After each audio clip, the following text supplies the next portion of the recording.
Fala galera, chegou um dos momentos mais importantes na nossa caminhada para o Exame Nacional do Ensino Médio 2023. Desses momentos mais importantes, eu tenho que, em primeiro lugar, dizer o quão é importante para mim participar do seu crescimento intelectual e, naturalmente, da sua caminhada acadêmica. E aí, quero fazer um pedido, obviamente calçando a sandalinha da humildade. Gostaria que você pudesse se inscrever no canal. Não se inscreveu ainda? Vai lá e se inscreve. Por favor, dá aquele like, tá? Obviamente, críticas, sugestões sempre serão bem-vindos para melhorar o nosso trabalho. De boa? Vamos lembrar que nós teremos conteúdos de história do Brasil e história geral. E essa caminhada, ela naturalmente envolve um preparo para o Exame Nacional do Ensino Médio. Se você quer ver todos os conteúdos que nós iremos trabalhar e ter todas as orientações, assiste aos vídeos anteriores, tá? Então, de boa, podemos começar? Vamos iniciar então. Aula 1 envolve a invenção do Brasil. Basicamente, nós vamos analisar o processo de formação do Brasil colônia, o sistema colonial, a sua primeira estruturação política. Nós vamos transformar o que é complexo, o que é erudito, em algo fácil. A galera chama sopinha no mel, mamãozinho com açúcar. Então, nós vamos desenvolver agora um trabalho juntos e eu tenho certeza que vai ser importante para todos nós. Podemos então começar? Então, vamos nessa. Bom, invenção do Brasil. Em primeiro lugar, a palavra Brasil, que muitos acreditam que sempre se refere à madeira de lei, que é o pau-brasil, ela tem, na realidade, uma relação com a antiguidade clássica. Viu? Não estou acreditando uma relação com a antiguidade clássica. Sim, com a antiguidade clássica. Mas o que tem a ver? Os gregos na antiguidade, eles afirmavam que Brasil era uma terra de utopias. Então, quando se falava de Brasil de maneira notória, se estaria fazendo menção a uma terra paradisíaca, a uma terra de utopias. Aí você irá me dizer, se nós estamos falando sobre uma terra de utopias, onde entraria então a ideia de uma colônia de exploração? Eu preciso, então, tratar dessa temática agora. Na realidade, o Brasil, ele também deve ser interpretado, ele também deve ser interpretado como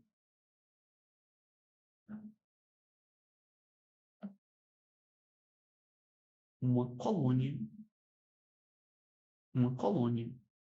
de exploração. E essa colônia de exploração, ela teria sido criada pelo mercantilismo. Então, uma colônia de exploração a serviço do mercantilismo luso-europeu. A serviço do mercantilismo luso-europeu.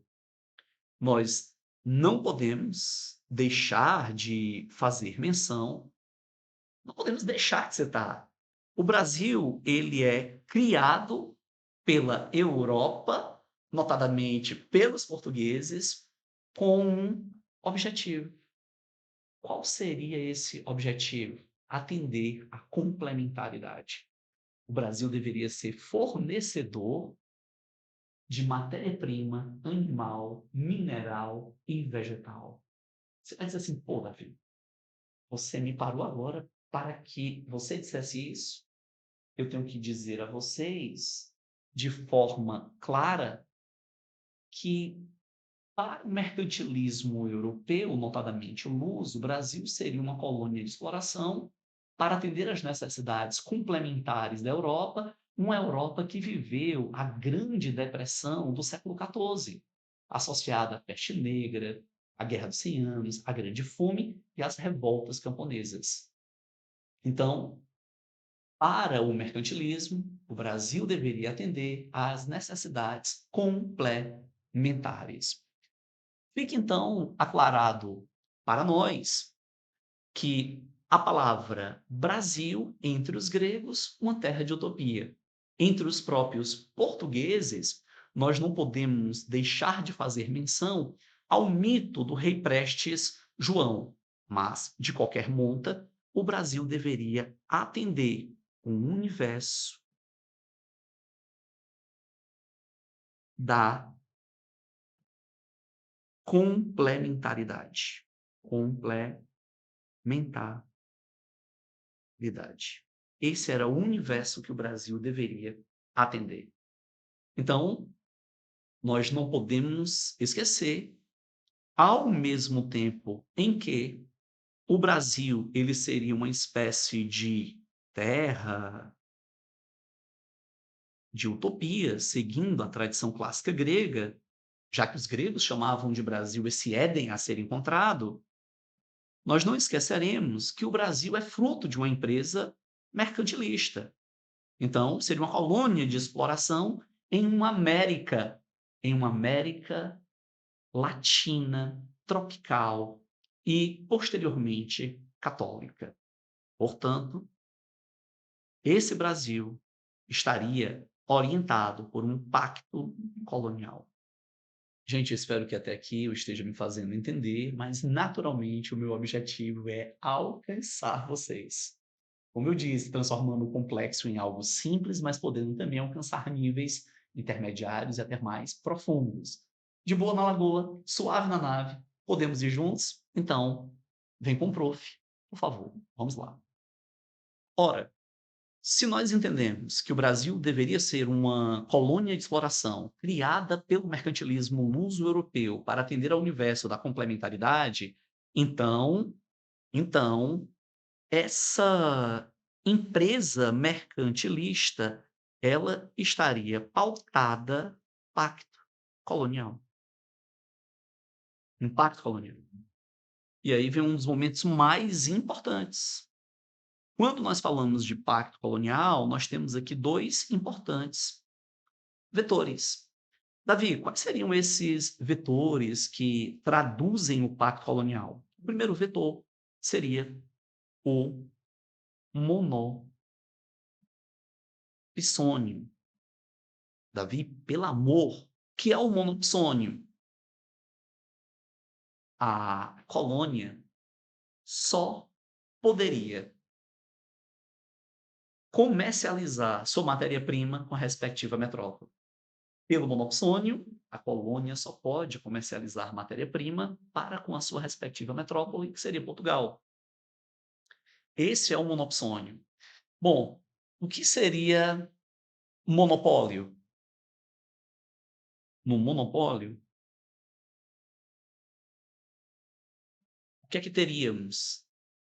A colônia só poderia comprar manufaturas advindas da metrópole.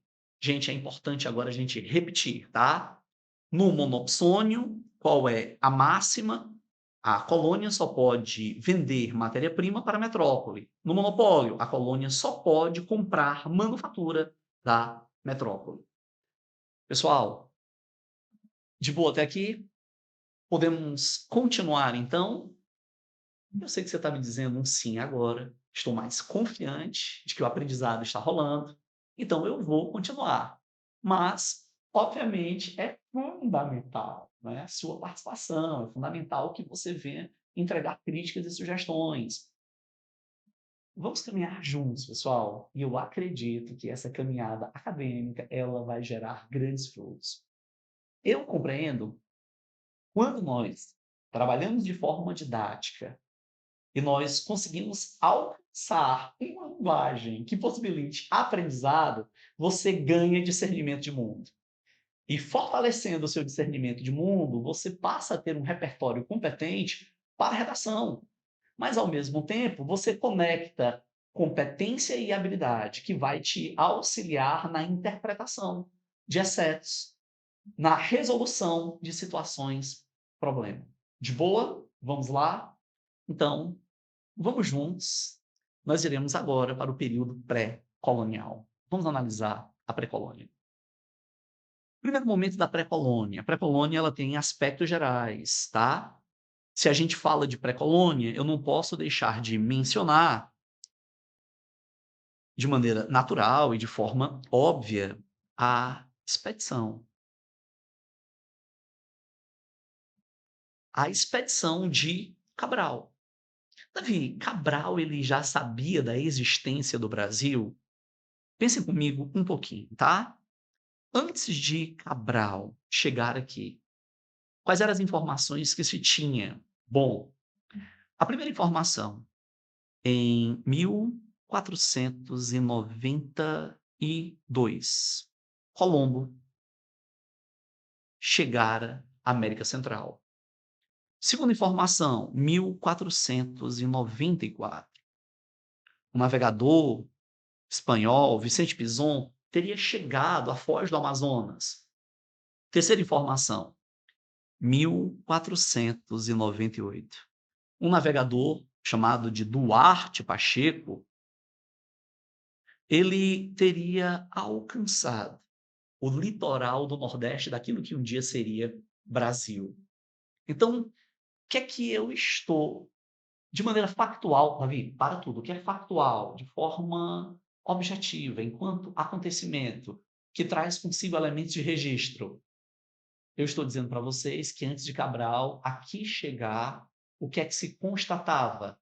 Se constatava, digamos, que outros navegadores já haviam chegado ao Brasil. Então, Vicente Pinzón mapeia a foz do Amazonas, Duarte Pacheco faz um mapeamento no Nordeste, e aí nós temos um terceiro navegador. Qual seria esse terceiro navegador? Nós estamos falando do ano de 1499. E esse terceiro navegador seria o então Bartolomeu. Davi, quem mesmo? O Bartolomeu Dias. O mesmo que fez o périplo africano e transformou o Cabo das Tormentas em Cabo da Boa Esperança. Então, o que é que eu estou sugerindo para vocês? Eu estou sugerindo que a expedição de Cabral, que aporta ao Brasil no 22 de abril de 1500, Cabral pode até não ter tido a intencionalidade de oficializar uma descoberta, mas fica claro que a coroa portuguesa já sabia da existência do Brasil. Isso é irretocável, tá? Vamos avançar? De boa? Vamos juntos? Vamos então? Ok. Então, eu vou falar do período pré-colonial, mas já fica então registrado que no ano de 1500, basicamente no 22 de abril, a expedição de Cabral chegara aqui. Então, nós podemos entender a expedição de Cabral. Davi, então a expedição de Cabral ela tinha a intenção de oficializar a descoberta do Brasil. Não existem registros acerca disso, tá? Registro que se tem, 1492, Colombo chega à América Central. 1494, Pinzón mapeia a foz do Amazonas. 1498, Duarte Pacheco faz o mapeamento do Nordeste, daquilo que um dia seria o Brasil. 1499, Bartolomeu Dias faz o mapeamento de São Vicente, litoral de São Paulo. E em 1500, a expedição de Cabral. Ora, o Brasil ele teria passado 3 décadas, 30 anos esquecido de quem? 30 anos esquecido de Portugal. Que esses 30 anos? Que o Brasil não apresentava riquezas amplas de natureza diversa. E Portugal ainda tinha aquela latente preocupação com as especiarias, no Oriente, nas famosas Índias, cravo, canela, gengibre, pimenta do reino, nozes, enfim. Então, fica aqui o importante registro. O que é que irá acontecer no período pré-colonial? Nós precisamos analisar a pré-colônia. Então, vamos juntos. Para analisarmos a pré-colônia, eu vou para esse momento, tá? Ganhar espaço na nossa tela. De boa? Como diria o filósofo Faustão, quem sabe faz ao vivo. Então, vamos juntos. Os aspectos gerais, nós temos atividade nômade e predatória. Essa atividade nômade e predatória, ela envolvia a extração. Havia a extração de pau-brasil, tá? Essa madeira que era utilizada na indústria tintureira e na movelaria. Nessa atividade nômade e predatória, nós não podemos deixar de ter a percepção, além da extração de pau-brasil, se teria também a exploração de matéria-prima. E essa matéria-prima, ela seria de matriz, vamos lá, vegetal, tá? Então, raiz, sementes, madeira, drogas do sertão, mas também nós podemos fazer menção de matéria-prima mineral, o pouco dos minérios que em um primeiro momento foram encontrados, principalmente a partir do manejo das comunidades nativas. E aí você vai me perguntar, Davi, e as feitorias? As feitorias, muitas vezes não se sabe, há até uma certa injustiça com as feitorias, mas as feitorias, elas eram representações. Representações diplomáticas. Diplomáticas. Então elas representavam, as feitorias representavam a coroa portuguesa. Ao mesmo tempo, as feitorias, elas tinham um importante papel de promoção da defesa. A defesa militar. A defesa militar. Mas, Davi, de boa, como é que é a feitoria? Só um armazém no meio do nada, no meio de uma fauna e de uma flora de um litoral no Nordeste. Então eu falo do litoral nordestino, obviamente, tá? Porque a primeira chegada teria sido a Bahia, muito embora já se tivesse o mapeamento do Nordeste e o próprio mapeamento de São Vicente. Então as feitorias eram grandes estruturas, eram armazéns, elas deveriam armazenar matéria-prima animal, mineral, vegetal, era uma representação diplomática e promoviam a defesa militar. Esse era o papel das feitorias. Além disso, para provas e concursos públicos, nós não podemos negar que as feitorias também personificavam aquilo que nós chamamos de entreposto. Entreposto comercial. Tá de boa, pessoal? Tudo bem até aqui? Alguma dúvida, alguma pergunta? Estou me fazendo entender? Quando é que uma aula é boa quando há aprendizado? E aí eu espero que esse aprendizado esteja acontecendo. A minha alegria ela está diretamente associada ao fato de eu crer que você está tendo uma experiência de aprendizado. Eu estou aqui, ó, na sua casa, tá? Na sua casa, no ônibus, no escritório, enfim, onde a sua tela de projeção, onde a plataforma digital está me levando. E o meu desejo é entregar realmente um conteúdo de qualidade, com clareza e excelência. Tranquilo, podemos avançar? Vamos avançar um pouco mais? E aí, avançando um pouco mais, qual é a nossa próxima percepção? Nós vamos falar sobre o escambo. Davi, o que era o escambo? Gente, é meio que terrível o que eu direi para vocês, mas o escambo é como o europeu se aproveitava. O luso europeu iria se aproveitar da mão de obra nativa, dos povos originários, dos primeiros tupinambás que eles vieram a encontrar. Então, o escambo, basicamente, ele pode ser definido como uma política de exploração, uma política mercantilista, de troca. Como é que funcionava essa troca? Basicamente, os nativos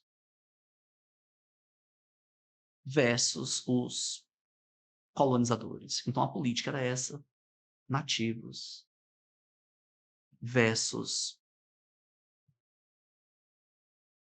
colonizadores. Eu vou utilizar uma outra terminologia, eu vou chamar de exploradores. Exploradores, tá? Que nós não temos ainda no Brasil colônia, povoamento efetivo, ele não aconteceu. Então, o que nós precisamos observar é, de um lado, os povos originários, os povos nativos, as nações tupinambás, que em troca de espelhos e tecidos, em troca até mesmo da gastronomia europeia, eles estão sendo recebedores de quê mesmo? Eles estão sendo recebedores, como eu estava então dizendo para vocês, de um lado os exploradores, de outro lado os povos originários. Os povos originários, do que é que eles recebiam? Eles recebiam, cara, pente, espelho. Davi, tu tá de brincadeira não, tô falando sério. Eles recebiam peças de tecido, pentes, escovas de cabelo, alguns poucos perfumes, e eles entregavam a vida através da força do trabalho. Então, nessa força do trabalho, eles promoviam o corte e transporte da madeira, ao mesmo tempo em que entregavam também os metais que poderiam ser encontrados em veios superficiais, nesse primeiro momento. Logo, logo, esses povos originários, eles iriam constatar que aqueles exploradores não eram seus deuses, eles não eram forças divinais, pelo contrário. Eles eram treteiros, pelo contrário. Eles eram uma galera barra pesada que vinha chupar sangue. Isso é uma metáfora, obviamente, mas quando eu utilizo essa metáfora vampiresca, eu estou a dizer que, notadamente os europeus, lusos, em uma empresa mercantilista exploratória, eles viam intensamente explorar a vida de quem? Dos povos nativos. E aí eles buscariam explorar matéria-prima animal, mineral, vegetal e a própria mão de obra. Lembremos que os povos nativos, eles são considerados os negros da terra, ou seja, os primeiros escravos da terra. Vamos juntos. Então, nessa política mercantilista de troca, os nativos, eles ofertavam o trabalho e os exploradores, eles entregavam bugigangas, eles entregavam determinadas manufaturas, tá? Manufaturas.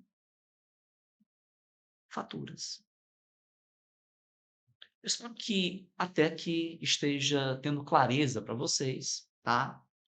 Uma pergunta que não quer calar. Davi, quem foram os primeiros a chegarem? Quando eu falo, por exemplo, de povos exploradores, eu posso fazer menção aos ditos lançados. Davi, isso já apareceu onde? Já apareceu na prova da FUVEST.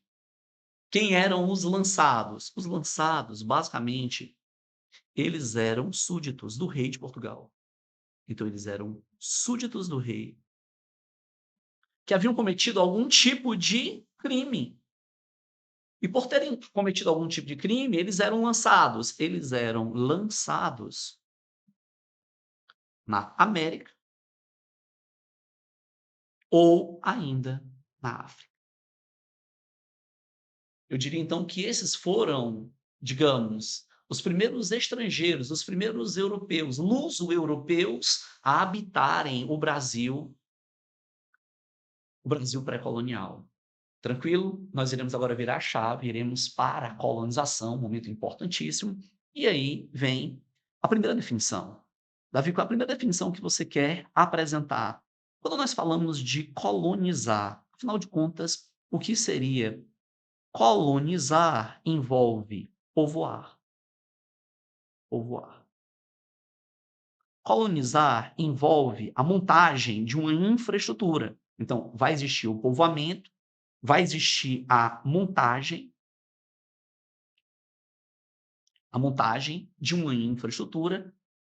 Para quê? Para que a empresa mercantilista possa se desenvolver. Então, ocorreria. O que é colonizar? É povoar. O que é colonizar? É promover um padrão de ocupação, desenhando uma infraestrutura que leva à montagem da empresa mercantilista. Tá? De boa?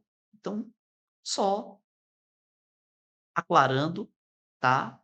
Quando nós falamos de colonização, nós estamos fazendo uma referência. Uma referência a quê? Povoamento, que é o próprio adensamento populacional, mas além do povoamento, a ocupação, que envolve montagem de infraestrutura. E aí o que é que se terá? A exploração, com uma empresa mercantilista alicerçada. Eu e você não iremos esquecer dessa máxima que aqui está sendo posta, tá? Então, todas as vezes que nós estivermos pensando na colonização, povoamento, ocupação, exploração. Davi, a colonização, Brasil colônia, vai de que período a que período? Essa é uma pergunta importantíssima. Então, vamos lá. A colonização, ela irá, quando nós falamos de colonização, de maneira prática, ela irá de 1530 a 1808. Por que 1808? Chegada da família real. Em 1531, a primeira vila fundada no litoral de São Paulo. Essa primeira vila, ela é fundada pelo então nobre Martim Afonso de Souza. Afonso de Souza. Nós teremos, de maneira natural, de forma inevitável, a implementação também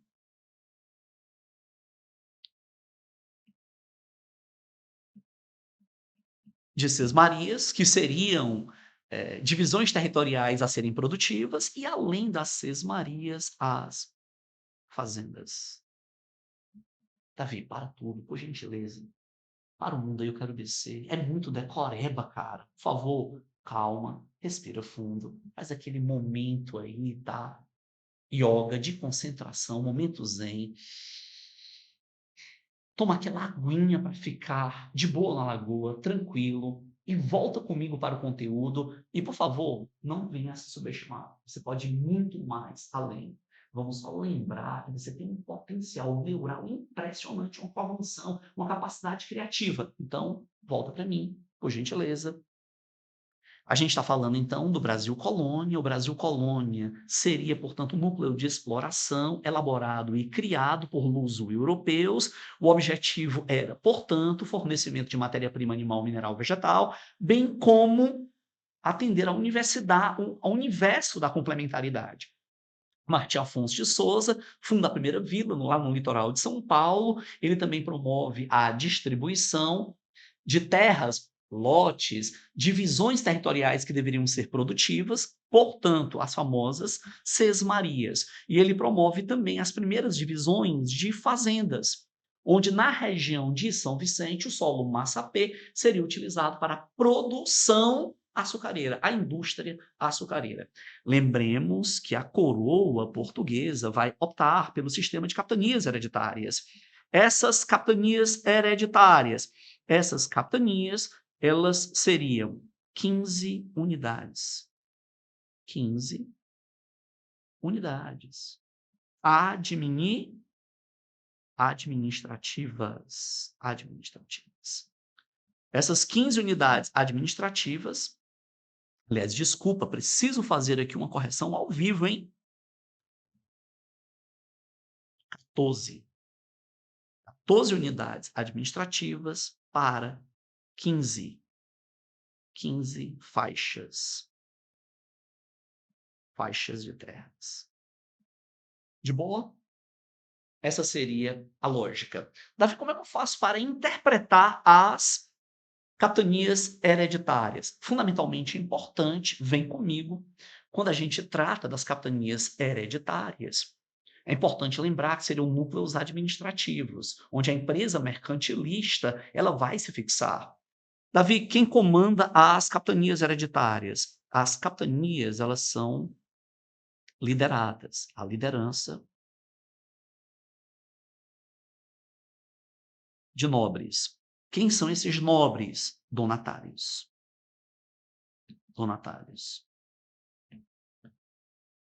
Quiz! Chegou o nosso momento de quiz agora, fica bem atento, certo? Eu sei que em algum momento eu lhe assustei, mas Se você é taquicárdico, eu peço perdão, foi inevitável, é uma estratégia de aprendizado.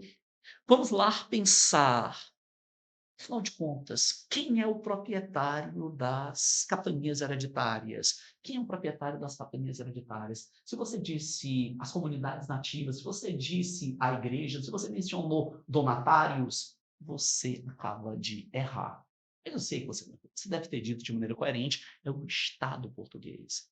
Então, proprietário das capitanias hereditárias, o Estado português. Era ele que poderia fazer a transferência ou mesmo a venda das capitanias. Era ele que arrecadava, ou melhor, os impostos arrecadados pelos donatários iriam para a coroa portuguesa.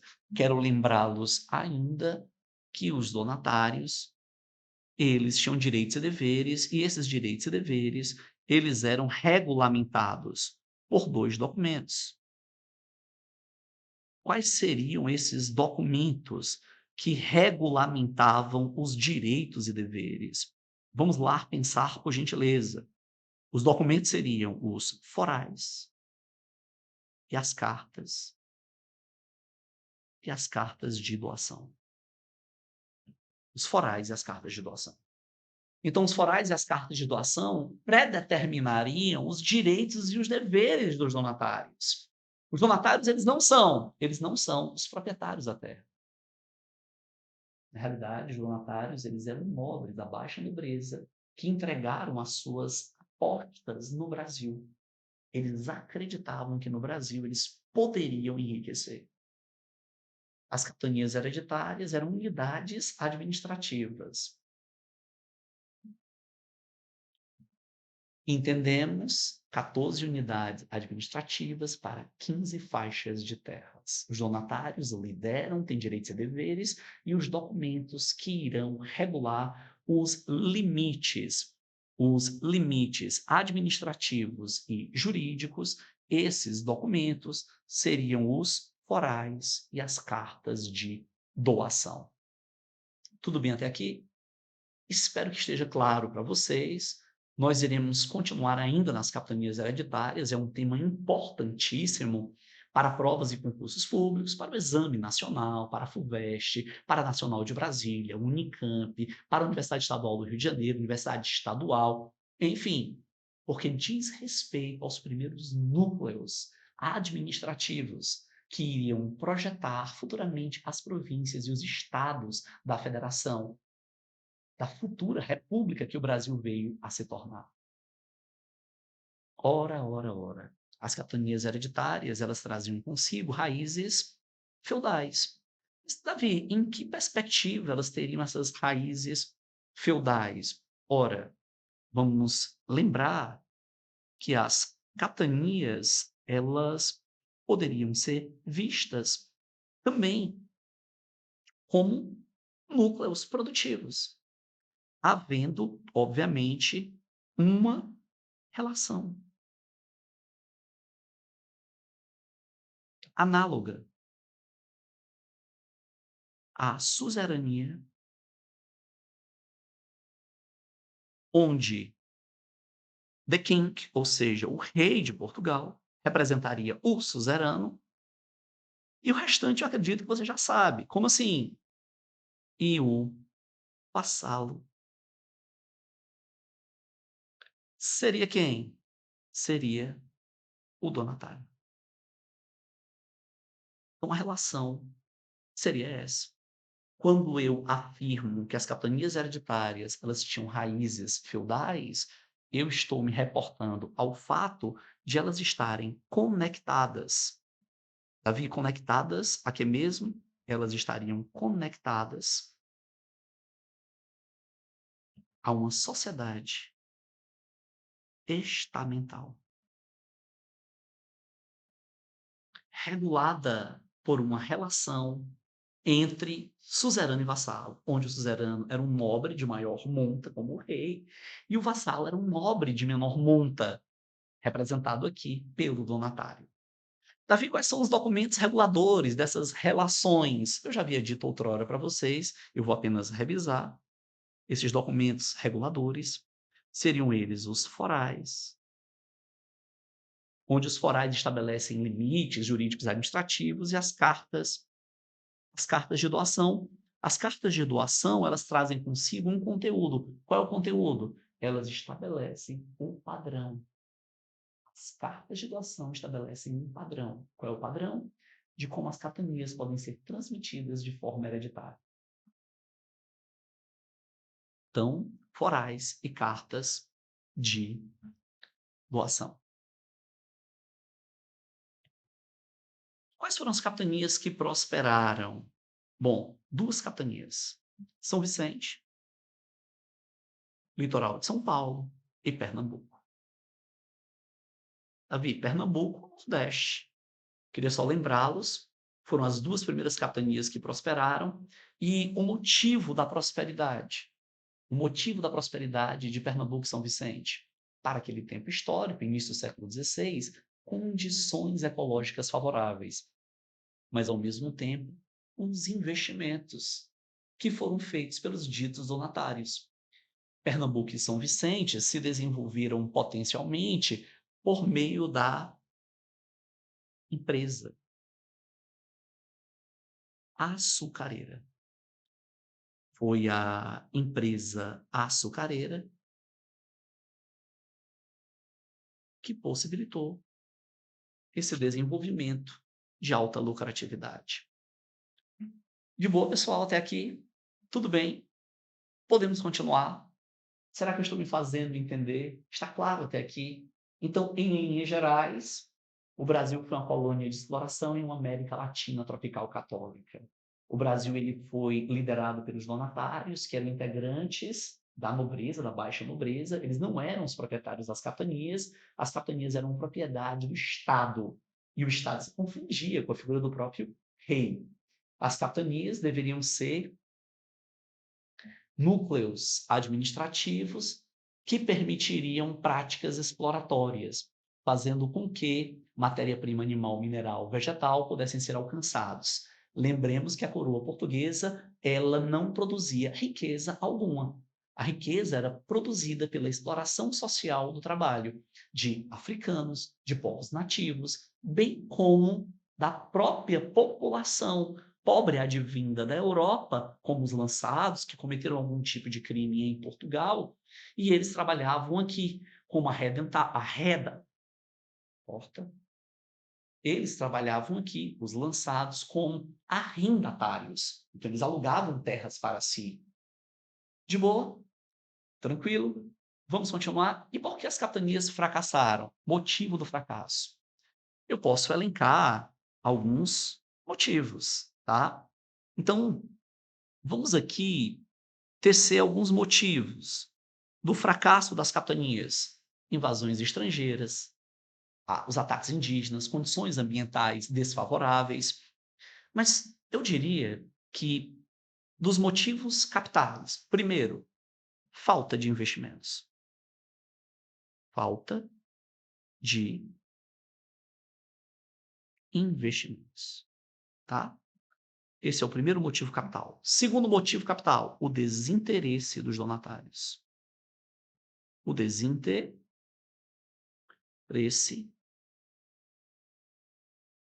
dos donatários. Dos donatários.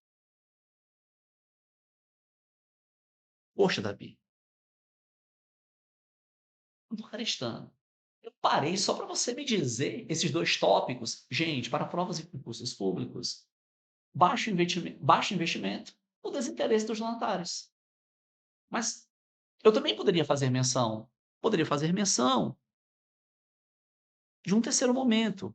Qual seria o terceiro momento? Invasões estrangeiras. Invasões estrangeiras.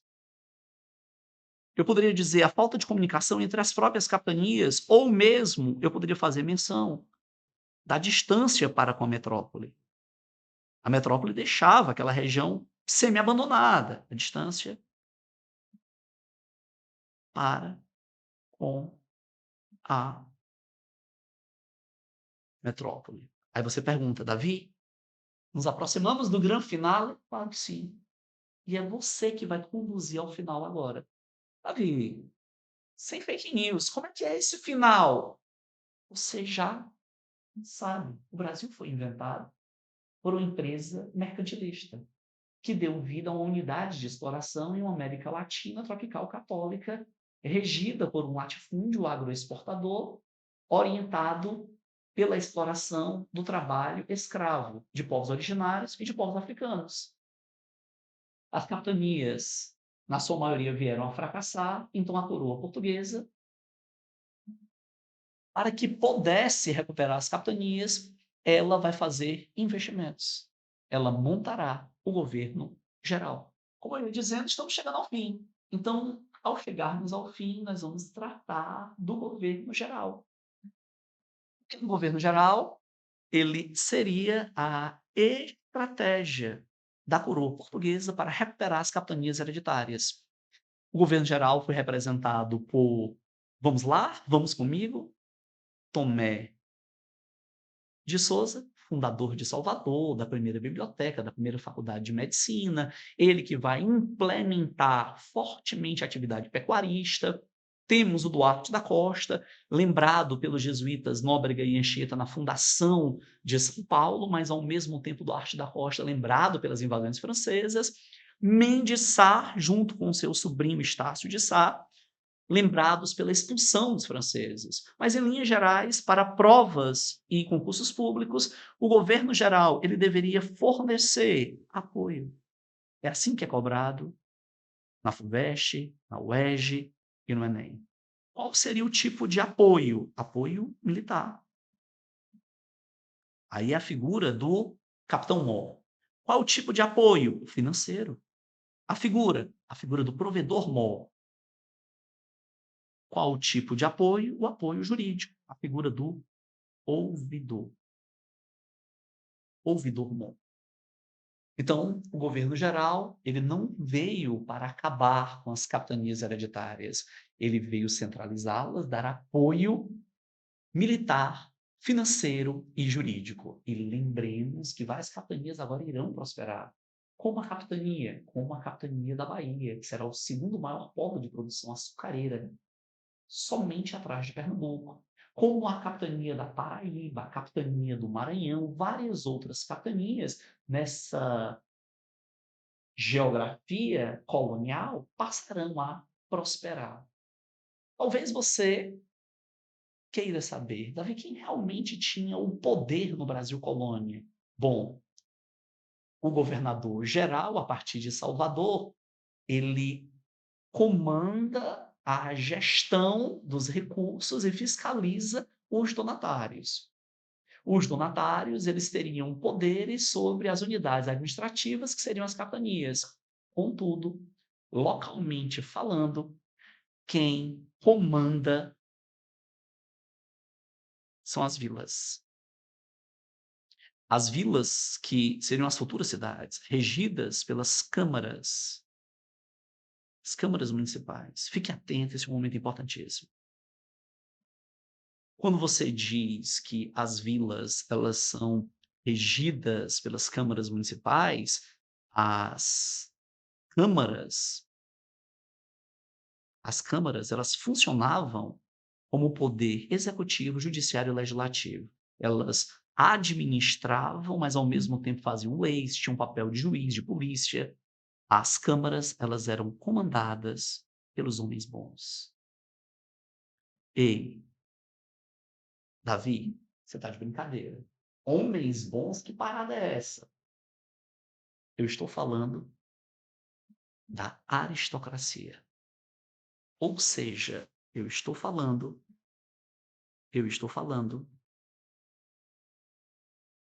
eu mencionei câmaras comandadas pelos homens bons, as câmaras que comandavam as vilas, as futuras cidades. Essas câmaras eram regidas pelos homens bons e eles faziam parte de uma aristocracia. E essa aristocracia, ela fazia as leis, tinha um papel de polícia e ela exercia a administração. A administração. Então, se você acha que o rei comandava tudo, obviamente você não acha isso. É uma ilusão. O rei ele não tinha poderes totais, efetivamente, na colônia. As capitanias eram regidas pelos donatários, os donatários fiscalizados pelos governadores gerais, mas localmente, nas vilas, quem tinha o poder eram os homens bons. Eles eram os fazendeiros, eles eram a aristocracia. O que é que significa aristocracia? O poder dos melhores, onde ser melhor estava vinculado a nascimento e propriedade de terras. Esses homens bons, essa aristocracia rural, filha da Europa portuguesa, eram eles que faziam as leis, tinham um papel de polícia e administravam, eram eles que arrecadavam recursos. Se eu disser para vocês que nós temos aqui as raízes, nós temos aqui as raízes do Brasil. Em outras palavras, os homens bons, eles confundem o público com o privado. Eles atuam no patrimonialismo. De acordo com Sérgio Buarque de Holanda, patrimonialismo é a utilização de recursos públicos para atender interesses de parentes, amigos e familiares. Esses fazendeiros que comandavam as vilas, que lideravam as câmaras, que funcionavam como prefeituras e o próprio poder legislativo e judiciário, esses fazendeiros, conhecidos como homens bons, utilizavam recursos públicos para atender interesses privados.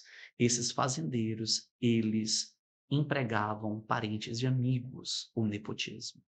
Esses fazendeiros utilizavam o poder político para atender os interesses de seus aliados. Nós chamamos de paternalismo.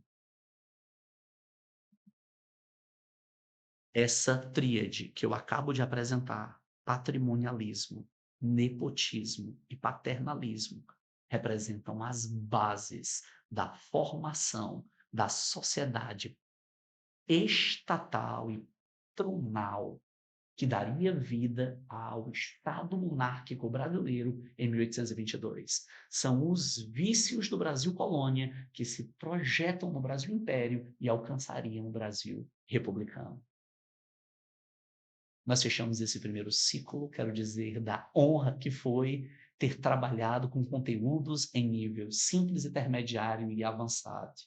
Você é fundamental para que esse momento possa acontecer. Então, se você ainda não está inscrito no canal, vai lá e se inscreve. E, por favor, dá aquele like para fortalecer a gente. A gente também deixa crítica e sugestão para que a gente possa melhorar esse trabalho. E fica atento aos próximos vídeos. Se você perdeu alguma informação, assiste lá os vídeos anteriores, tá? Estamos juntos nessa caminhada, oferecendo uma educação democrática, inclusiva e reflexiva para o Brasil. Conta com o Prof. Uma honra para mim caminhar contigo. Valeu, pessoal.